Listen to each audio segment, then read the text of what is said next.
Good morning, and thank you for joining me for another hymn story, number 26, Guide Me, O Thou Great Jehovah. I've never sung this before, so I'm going to give it a try, okay? Guide me, O thou great Jehovah, pilgrim through this barren land.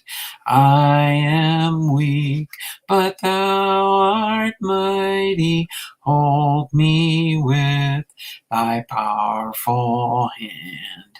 Bread of heaven,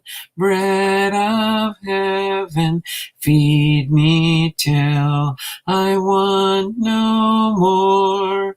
Feed me till I want no more.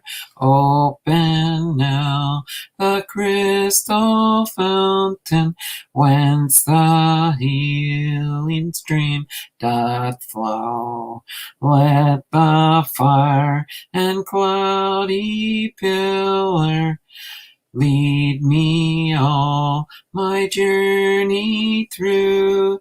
Strong deliverer,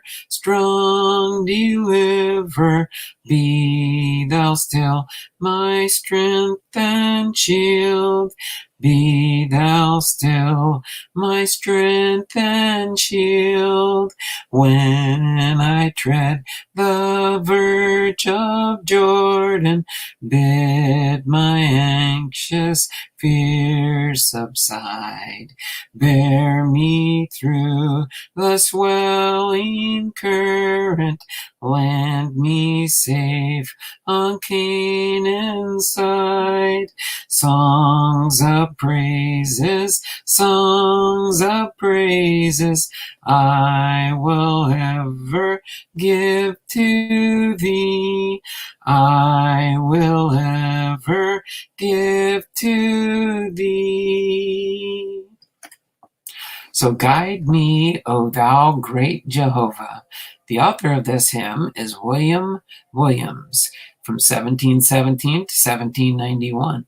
The English translation is by Peter Williams, 1722 to 1796, and others. The composer for this musical piece is John Hughes from 1873 to 1932, and the tune name is Suim Rondada. And the measure reading for this hymn is 87.87.87. And the scripture reading for this hymn is Psalm 31, verse 3. For thou art my rock and my fortress, therefore thy name's sake lead me and guide me. Throughout the centuries, the Welsh people have been recognized as one of the most enthusiastic groups of singers in the world. From days of the Druids, Wales has been a land of song. To this day, they still conduct an international Eisteddfod singing festival in Llangollen. This hymn is a product of that fine musical heritage. During the early part of the 18th century, a young Welsh preacher, Hal Harris, was stirring Wales with his evangelistic preaching and congregational singing. In England, the Wesleys and George Whitefield were conducting similar revivals and outdoor campaigns. One of the lives touched by Harris's preaching was William Williams. Prior to this time, Williams had been preparing for the medical profession, but upon hearing a sermon by Harris, young Williams gave his heart and life to God and decided to enter the ministry.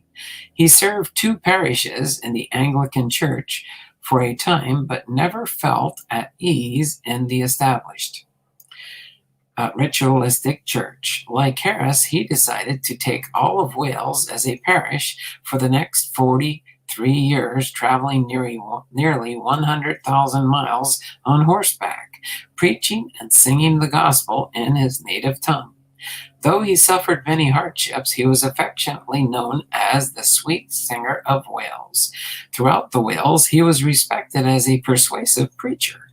Yet it is said that the chief source of his influence was his hymns. He wrote approximately 800 of them, all in Welsh. One hymnologist has said What Isaac Watts has been to England, that and more has William Williams been to Wales. Unfortunately, most of Williams's hymns are untranslated, and this is the only hymn for which he is widely known today. Guide Me, O Thou Great Jehovah first appeared in a hymnal published by Williams in Bristol, England in 1745. It originally consisted of 5 6-line stanzas and was entitled Strength to Pass Through the Wilderness. In 1771, another hymnal was published by Peter Williams, no relation, in which he translated it into English stanzas 1, 3, and 5.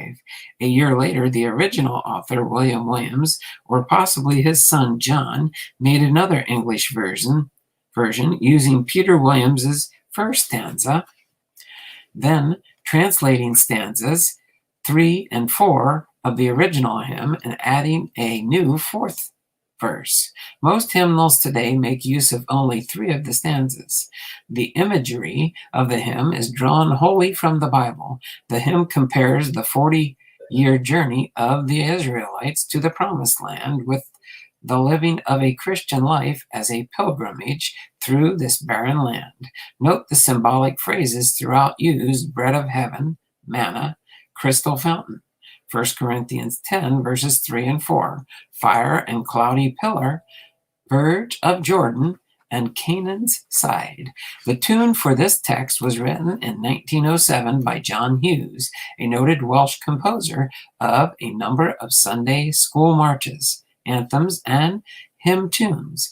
This particular tune was written especially for the annual Baptist Sintha Ganu singing festival at Cape Ronanda, Pontypridd, Wales, and was printed in leaflets for that occasion. The text with his tune is still one of the most popular and widely used hymns in Wales. It is not at all uncommon even today for a large crowd at some public event, such as a rugby match, to burst into spontaneous singing of this hymn.